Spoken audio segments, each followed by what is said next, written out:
Hi, everybody. This is Victor from Spoken Learning, and welcome to another session.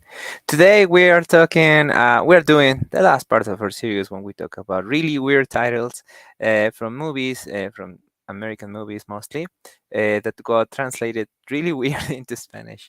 But before that, allow me to remind you that here in Spoken Learning, we provide private Spanish lessons for children and adults, even if you don't know any Spanish at all, but also if you want to take your skills to the next level because you already have previous knowledge. This is because we are not tutors, we are professional teachers with a lot of experience, and we can help you and adapt to to your skills, to the way you learn, to what you need for your daily Spanish life or for work or whatever you need. We are here to help you.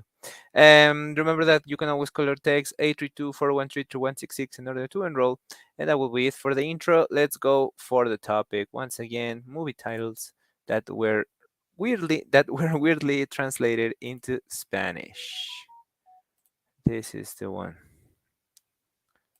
Okay, so let's go. The first one is Home Alone.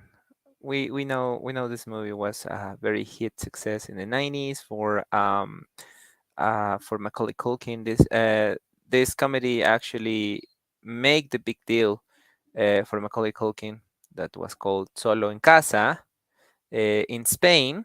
And they call it like that, Solo en Casa, which is exactly just like the title translation.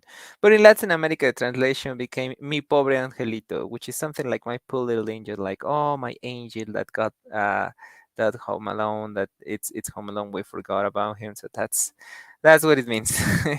Really weird, really weird. The next one is the notebook. The notebook becomes into el cuaderno or la libreta in Spanish, just regular notebook, right? But in Spain, got translated into Noah's diary, el diario de Noah, Noah's diary, right? But in Latin America, it's more like it sounds more like a soap opera, because it's called Passion's Diary, which is El Diario de una Pasión, a Passion's Diary. That sounds a lot like a soap opera, but I need to be honest with this one. For me, that's even a better title that the original, just a notebook, a Passion's Diary. That's even better. Continuamos, seguimos con Corazones de Hierro. Obviously, that is not the original title. The original title is Fury. And weird to say this, but in Latin America, this was not translated. It was just remained the same, Fury. So that's how people call it, Fury. But in Spain, they decided to call it Iron Hearts. Yeah, because of the iron used in war. So Iron Hearts. That's what it is, and that's how they call it in Spain. Really weird decision, but that's it. The next one, la siguiente. This is the other way around. In Spain, this movie title was not translated. People need to up to this day call it Pulp Fiction. Pulp Fiction, obviously not Pulp Fiction, because that is American accent. More like Pulp Fiction. Pulp Fiction. Pulp Fiction. Pulp Fiction. Something like that.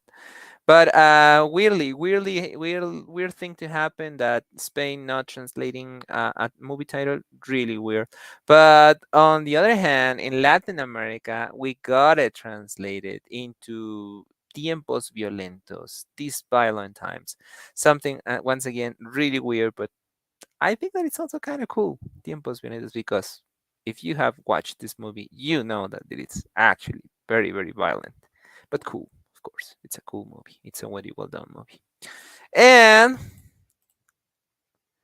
this is actually the movie that inspired this series, The Fast and the Furious, called Rápido y Furioso in Latin America. Rápido y Furioso. That's just the exact translation. But in Spain, they went for something completely weird. A todo gas. As you can see over here behind the original title, it says A todo gas. Something like hit the gas or let's go maximum speed. I don't know. It's really weird.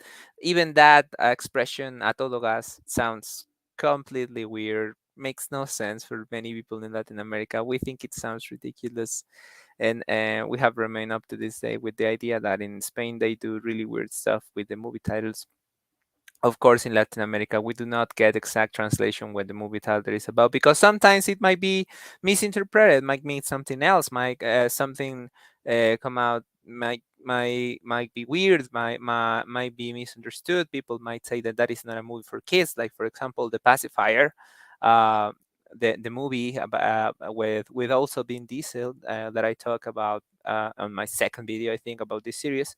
The Pacifier, it is translated to El Pacificador in Spanish, and el pacificador could be somebody that is willing to pacify a region or a military, or I don't know, something like that. Because el pacificador, it is not a pacifier in Spanish. El pacificador, it's like that, somebody that is really rough.